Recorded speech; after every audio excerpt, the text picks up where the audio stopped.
கண்ணியம் நிறைந்த எல்லாம் வல்ல ஏக இறைவனின் இறை நல் அடியார்களே, இறைவனால் படைக்கப்பட்ட சொத்துக்களில் உன்னதமிக்கது, உயர்மிக்கது, தந்தைக்குரியது, கண்ணியத்திற்குரியது, இறைவனுடைய படைப்புகளிலே மிக பிரசித்தி பெற்ற படைப்பாகிய இந்த மனிதரை அல்லாஹ் தஆலா இந்த மனிதர்கள் நல்வழியிலே வாழ வேண்டும், இந்த மனிதர்கள் நல்வழியில் வாழ வேண்டும் என்பதற்காக வேண்டி இந்த மனித சமுதாயத்திற்கு இறைவன் சில விதிமுறைகளை, வரைமுறைகளை அல்லாஹ் கற்றுத் தருகின்றான். எப்படியும் வாழ்ந்து கொள்ளலாம், எப்படியும் நாம் இருந்து கொள்ளலாம் என்கின்ற அந்த எண்ணங்களை தவிர்த்து இஸ்லாமிய பார்வையில் இஸ்லாமிற்கு உட்பட்ட மனிதர்கள் இப்படித்தான் வாழ வேண்டும் என்பதற்காக வேண்டி அந்த மனிதனுடைய வாழ்க்கை நல்வழி பெற வேண்டும் என்பதற்காக அல்லாஹ் தஆலா விதிமுறைகளை, வரைமுறைகளை அல்லாஹ் நமக்கு கற்றுத் தருகின்றான். அந்த வழிகளில் இந்த உலகில் வாழக்கூடிய மனிதர்கள் நோய் இல்லாமல் உடல் ஆரோக்கியத்துடன் வாழ்வதற்கும் இஸ்லாம் நமக்கு சில வழிமுறைகளை, விதிமுறைகளை நமக்கு காட்டித் தருகிறது, கற்றுத் தருகிறது.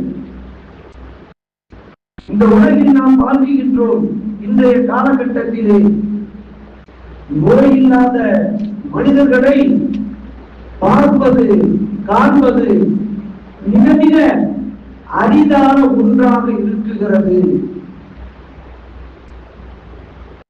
இந்த உலகில் நாம் வாழ்கின்றோம்.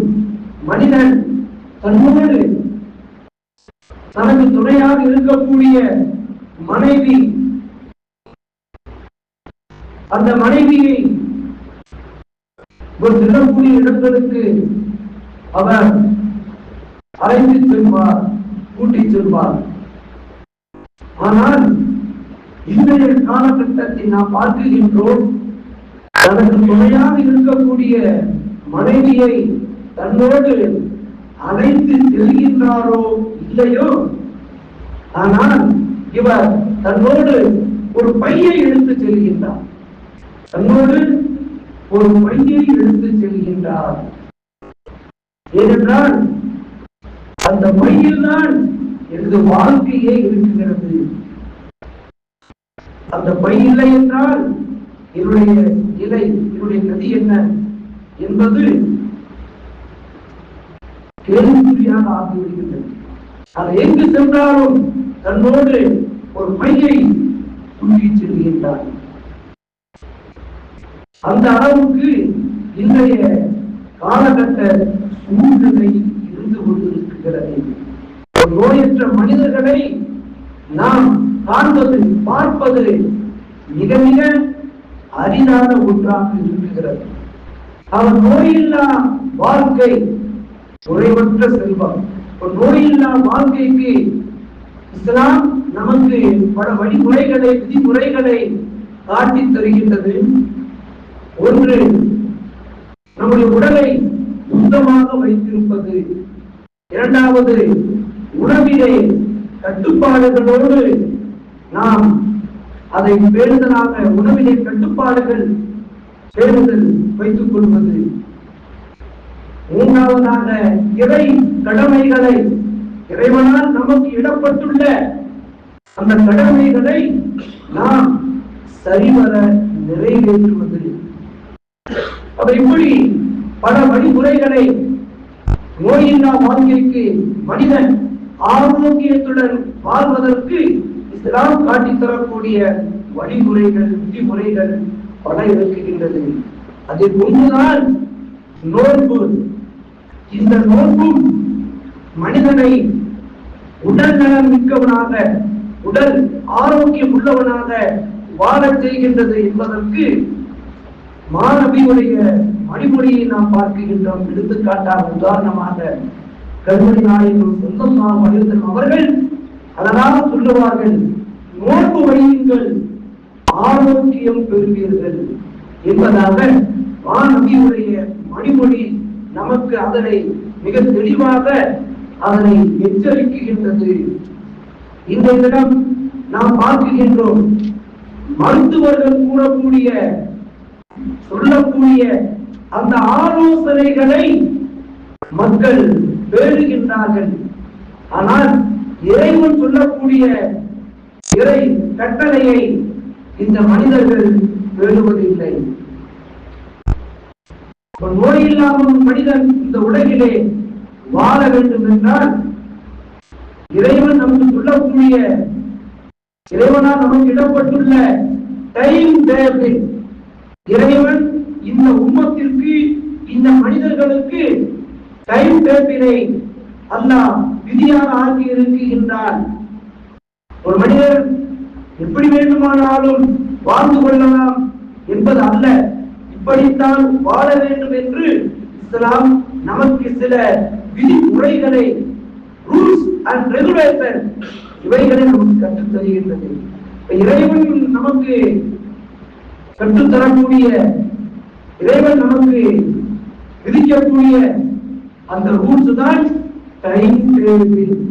இறைவனால் நமக்கு விதிக்கப்பட்டுள்ள டைம் டேபிள்கள் 5: கலிமா, தொழுகை, நோன்பு, ஜகாத், ஹஜ்ஜி. இந்த 5ம் இந்த உம்மத்தின் மீது, இந்த சமுதாயத்தின் மீது டைம் டேபிள் இறைவன் போட்டு கொடுத்திருக்கின்றார். இவைகளை இந்த சமுதாய மக்கள், இந்த சமுதாயம் பின்பற்றுமானால் அவர்களுக்கு டைம் டேபிள் தேவையில்லை. இன்றைய தினம் நாம் பார்க்கின்றோம், டயத்திற்கு அந்த டேப்லெட்டை, மாத்திரையை அவர்கள் எடுத்துக்கொள்ளவில்லை என்றால், அவர்கள் அதனை சாப்பிடவில்லை என்றால் அவருடைய நிலைமை மோசமானதாக ஆகிவிடுகின்றது. அதனால்தான் அவர் எங்கு சென்றாலும் தன்னோடு ஒரு பையை தூக்கி செல்கின்றார். இறைவனால் நமக்கு விதிக்கப்பட்டுள்ள அந்த டைம் டேபிளை இந்த சமுதாய மக்கள் முறையாக அவைகளை ஃபாலோ ஆன் செய்யும் என்றால் டைம் டேபிளை பவர் ஆகிவிடும். டைம் டேபிள், டயத்துக்கு மாத்திரை சாப்பிடுவது என்பது அது பவராப்பா ஆகிவிடுகின்றது. கண்ணியத்திற்குரியவர்களே, அந்த அடிப்படையில் நமக்கு இறைவனுடைய அந்த டைம் டேபிளில் ஒன்றுதான் தொழுகையும் நோன்பும். இறைவனுடைய டைம் டேபிளில் ஒன்றுதான் தொழுகையும் நோன்பும். இந்த நோன்பை நோற்பதின் மூலமாக உடல் ஆரோக்கியம் பெறுகின்றது, உடல் ஆரோக்கியம் கிடைத்து விடுகின்றது. நோயை விரட்டக்கூடியதாக இந்த நோன்பு ஆகிவிடுகின்றது. நோயில்லா மனிதனாக மாற்றக்கூடிய தன்மை இந்த நோன்புக்கு இருக்குகின்றது என்பதாக மருத்துவ ஆய்வில் நாம் கண்டு வருகின்றோம். கண்ணியத்திற்குரியவர்களே, ஒரு மனிதர் மருத்துவரிடம் செல்கின்றார். மருத்துவரிடம் சென்றவுடன் மருத்துவர் சொல்லக்கூடிய முதல் வார்த்தை என்ன தெரியுமா? உப்பு இல்லாம சாப்பிடுங்க, சர்க்கரையை குறைத்துக் கொள்ளுங்க சொல்றாங்களா இல்லையா? மருத்துவர் சொல்லக்கூடிய ஆலோசனை, மருத்துவர் சொல்லக்கூடிய கூற்று என்ன செய்யக்கூடாது? உப்பை குறைச்சிக்கிறங்க, சர்க்கரைய குறைச்சிக்கிறங்க என்பதாக இந்த ஆலோசனை எப்பொழுது தரப்படுகின்றது? நோன்புக்கு முன்பாகவே ஒரு மனிதன் நோயிட்டு இருந்தால் மருத்துவர் சொல்லக்கூடிய ஆலோசனை. ஆக அந்த மருத்துவர் கூறக்கூடியது, உங்களுடைய உடலை நீங்கள் பட்டினியாக வைக்க வேண்டும். அவங்க என்ன சொல்றாரு? உடைய உடம்பை நீங்கள் பட்டினியாக போட வேண்டும், காலியாக வைக்க வேண்டும், பட்டினியாக ஆக்க வேண்டும். அந்த உடம்பை காலியாக வைப்பதன் மூலமாக, பட்டினியாக இருப்பதன் மூலமாக உடல் ஆரோக்கியம் கிடைத்து விடுகின்றது, உடல் சுகம் பெற்று விடுகின்றார் அந்த மனிதர் என்பதாக மருத்துவ ஆய்வு நமக்கு அதனை நன்றாக அதனை கற்றுத் தருகிறது இதை நாம் பார்க்கின்றோம். அந்த அடிப்படையில் தான் வருடத்திற்கு ஒரு முறை நோன்பு நோன்பது இந்த சமுதாயத்தினர் மீது கட்டாய கடமையாக ஆக்கப்பட்டு இருக்கிறது. மனிதன் நோய் இல்லாமல் உடல் சுகம் பெற்றவனாக ஆக வேண்டும் என்பதற்காகத்தான் இந்த சமுதாயத்தின் மீது நோன்பு விதியாக ஆக்கப்பட்டிருக்கின்றது.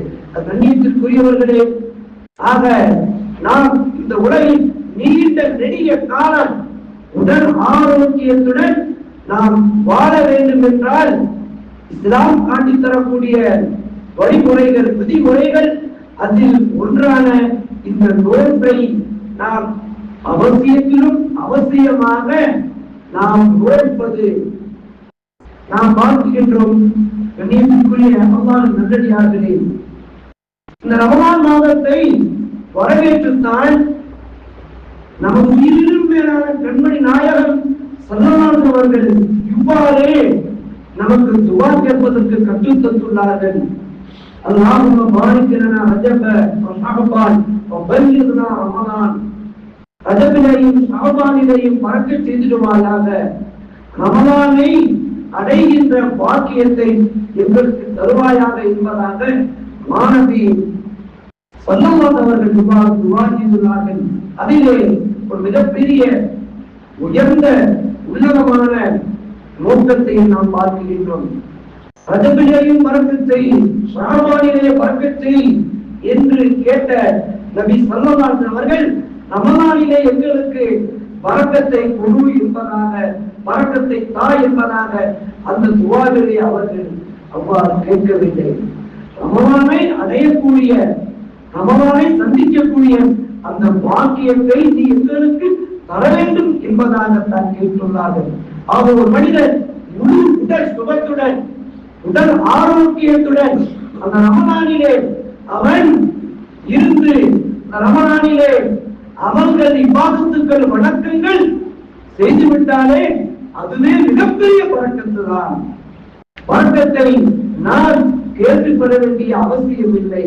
ரமலானிலே இந்த இறை அடியார்களுக்காக, இந்த உம்மத்திற்காக அல்லாஹ்வுடைய ரஹமத், அல்லாஹ்வுடைய அந்த அருள் பரக்கத்து இறங்கிக் கொண்டே இருக்கிறது ரமலான் மாதம் முழுவதுமாக. ஆக அந்த ரமலானை நாம் இன்னும் இன்றைய மக்ரிபுக்கு பின்னால் ரமலான் மாதத்துடைய பிறை தென்பட்டு விடுமேயானால் இன்ஷா அல்லாஹ் தஆலா நாளைய தினம் நாம் அனைவர்களும் நோன்பு நோக்கக்கூடியவர்களாக ஆகிவிடுவோம். அப்படிப்பட்ட அந்த தருணத்தை நாம் எல்லோரும் ஆவலோடு, மிக உற்சாகத்தோடு, மிக மகிழ்ச்சியோடு அதனை, அந்த ரமலானை வரவேற்பதற்கு நாம் காத்திருக்கின்றோம். கண்ணியத்திற்குரியவர்களே, ஆக இறைவனால் நமக்கு கொடுக்கப்பட்டுள்ள டைம் டேபிளில் ஒன்று ரமலான். அந்த ரமலானிலேயும் நாம் நமக்குரிய நேரங்களை டைம் டேபிள் போட்டு அந்த ரமலானிலே நம்முடைய நிலைகளை, நம்முடைய வணக்கங்கள், இபாதத்துக்கள் இவைகளுக்காக வேண்டி நாம் டைம் டேபிளை நாம் சரி செய்து கொள்வது.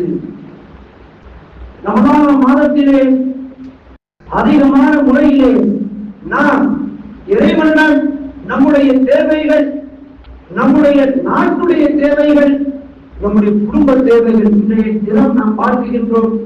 பல்வேறு பிரச்சனைகளுக்கு மத்தியில், பல்வேறு பிரச்சனைகளுக்கு இடையிலே நாம் இந்த ரமலானை, புனித ரமலானை நாம் சந்திக்க இருக்கின்றோம்.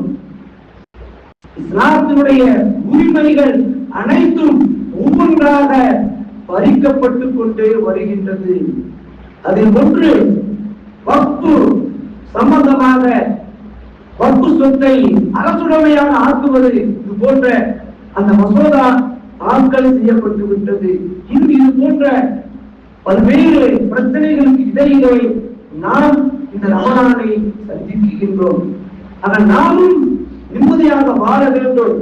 நம்மோடு இணைந்திருக்கக்கூடிய நம்முடைய சகோதரர்கள், மாற்று மதத்தை சேர்ந்தவர்கள் அனைவர்களும் நிம்மதியாக வாழ வேண்டும் என்கின்ற உன்னத நோக்கத்தோடு இந்த பிரச்சனைகளுக்கெல்லாம் இறைவனிடத்திலே நாம் தீர்வை கோரி, தீர்ப்பை தேடியவர்களாக, தீர்ப்பை நாடியவர்களாக ரமலான் மாதத்திலே நாம் இபாதத்துக்கள், வணக்கங்கள் அதிகமாக செய்ய வேண்டும். நாம் செய்யக்கூடிய வணக்கங்களில், இபாதத்துக்களில் முதற்படி, முதன்மையானது தஹஜ்ஜுடைய தொழுகை. கண்ணியத்திற்குரியவர்களே, மற்ற மாதங்களில் எல்லாம் நான் வேலை பார்க்கின்றேன், தயாராக இருக்கிறது, கடைப்பாக இருக்கிறது என்பதாக நாம் தூக்கத்திலே நமது நேரத்தை கழித்து விடுகின்றோம். ஆனால் இந்த ரமலான் மாதத்திலே நாம் தஹஜ்ஜுடைய தொழுகைக்காக வேண்டி நாம் எழுந்திருந்து நம்முடைய தேவைகள், நம்முடைய குடும்ப தேவைகள், நாட்டு தேவைகள் அனைத்திற்கும் ஒவ்வொரு மனிதர்களும், ஒவ்வொரு மனிதனும், இஸ்லாமிய மனிதர்கள் ஒவ்வொருவரும் அந்த தஹஜ்ஜுடைய தொழுகையில் நம்முடைய தேவைகளை நாம் கேட்டு பெற வேண்டும் என்கின்ற உன்னத நோக்கத்திலே முதலாக ரமலான் மாதத்திலே தஹஜ்ஜுடைய தொழுகையை 30 நாட்களும் நாம் பேணுதலாக தொழுகுவது, சாப்பிடுவது மட்டும் குறிக்கோளாக, நோக்கமாக இல்லாமல் ரமலானை நாம் அடைவது, இபாதத்துக்கள், வணக்கங்கள் செய்து நன்மைகளை இறைவனிடத்திலே பெற வேண்டும். அதற்காகத்தான் நாம் ரமலானை அடைகின்றோம். அந்த அடிப்படையிலே அதிகமான நேரத்தை இறை வணக்கங்களிலே நாம் செலவிட வேண்டும், கழிக்க வேண்டும். முதலாவதாக தஹஜ்ஜுடைய தொழுகையை நாம் தொழுகுவது. இரண்டாவது, திருக்குர்ஆனை அதிகம் இந்த ரமலானிலே ஓதுவது. என்ன செய்வது? ரமலான் மாதத்திலே இறைவனால் இறக்கி வைக்கப்பட்ட இறை வேதம், உலக பொதுமறை, வான்மறை, இந்த திருமறையை நாம் ஒவ்வொருவர்களும் ரமலானுடைய மாதத்திலே அதிகம் ஓத வேண்டும். எந்த அளவுக்கு நாம் அந்த ரமலானிலே குர்ஆனை ஓதுகின்றோமோ அந்த அளவுக்கு நமக்கு நன்மைகள் அதிகமாக பதிவு செய்யப்படுகின்றது. ஆக ரமலான் மாதத்திலே குர்ஆன் ஷரீஃப் அதிகமாக ஓத வேண்டும். இல்லை என்றால் ஓத தெரிந்தவர்களை வைத்து நாம் என்ன செய்ய வேண்டும்? அந்த குர்ஆனை நாம் செவிதாக்கி கேட்க வேண்டும் என்று சொல்லக்கூடிய உன்னத நோக்கத்தில் தான் ரமலானிலே இரவு நேர தொழுகை என்பதாக தராவீஹ் தொழுகை நமக்கு ஏற்பாடு செய்யப்பட்டுள்ளது. அதிலும் குறிப்பாக அந்த தராவீஹுடைய தொழுகையில் நாம் குர்ஆன் ஷரீஃபை முழுவதுமாக நாம் செவிதாக்கி செவிமடுக்க வேண்டும் என்பதற்காக ஹாஃபில்களை கொண்டு அந்த ரமலான் மாதத்தினுடைய 20 ரக்காத் தராவீஹ் தொழுகையிலையும் ஒவ்வொரு நாளைக்கும் 1.25 ஜுஸ், 1 ஜுஸ் என்பதாக 27 நாட்களுக்குள் அந்த முழு குர்ஆனையும் நாம் கேட்கும்படியாக நமக்கு தராவீஹ் தொழுகை ஏற்பாடு நமக்கு செய்து தரப்பட்டிருக்கின்றது. இன்றைய தினம் நாம் பார்க்கின்றோம். கண்ணியத்திற்குரியவர்களே, வணக்கங்களிலே, இபாதத்துகளிலே நாம் கவனம் செலுத்த வேண்டும், ஆர்வம் காட்ட வேண்டும். ஆனாலும் இந்த ரமலானிலும் கூட நம்முடைய சகோதரர்கள் இந்த 20 ரக்காத்தை தொழுவதற்குள்ளாக இந்த மக்கள் படுகின்ற பாட்டை நாம் பார்க்கின்றோம். அதில் சில பேர்கள் என்ன செய்கின்றார்கள்? 8 ரக்காத் என்பதாக சொல்லி 8 கணக்கு விடுகின்றார்கள். சில பேர்கள் 10 ரக்காத்து அவங்க கடையெல்லாம் அழைச்சிட்டு நாங்க சௌரியமா வந்து அப்பவும் என்ன செய்யறாங்க? அந்த தராவீகிலே அரை குறையாக கலந்து கொள்ளக்கூடிய சூழ்நிலைகளையும் நாம் இந்த ரமலானிலே நாம் கண்டு வருகின்றோம், பார்த்து வருகின்றோம். ஆக முழுமையான முறையிலே அந்த குர்ஆனுடைய நன்மை நமக்கு கிடைக்க வேண்டும் என்றால் முதல் நாள் பார்த்தீங்கன்னா பள்ளி ஃபுல்லா நிறைஞ்சிருக்கும். முதலாம் தராவீஹ் அன்றைக்கு என்ன இருக்கும்? பள்ளி ஃபுல்லா நிறைஞ்சிருக்கும். இமாம் கூட இடம் கிடைக்காது. இமாம் ஓட போயிடும், அப்படி தள்ளி ஓரமா அனுப்பி வரணும். இமாமா தள்ளி அப்படி அந்த அளவுக்கு மக்கள் பூசப்பட நிற்பாங்க. இது அப்படின்னு இருக்கிற படிப்படியாக நாள் ஆக ஆக ஒரு நாள், 2 நாள், 3 நாள், அடுத்து 5வது நாள், ஒரு வாரத்துக்குள்ளேயே முதல் நாள் தராவிகளை இருந்த அந்த மக்கள் அடுத்தடுத்த நாட்களிலே நாம் பார்ப்பது மிக மிக அது அரிதாக இருக்கின்றது. அந்த நிலைகளும் மாற வேண்டும். நாம் வணக்கங்கள் செய்ய வேண்டும், இபாதத்துக்கள் செய்ய வேண்டும் என்பதற்காகத்தான், அந்த ஆர்வமாகத்தான் மாணவி அவர்கள் இந்த ரமலானை எங்களுக்கு அடைகின்ற பாக்கியத்தை தாயிட்டு கேட்டார்களே, நான் சிந்தித்து பார்க்க வேண்டும். கண்ணியத்திற்குரியவர்களே, ஆக குர்ஆனை ஒன்று நாம் ஓத வேண்டும். இல்லை என்றால் ஓத தெரிந்தவர்களை வைத்து நாம் அதை செவிதாத்தி செவிமடுத்து கேட்க வேண்டும்.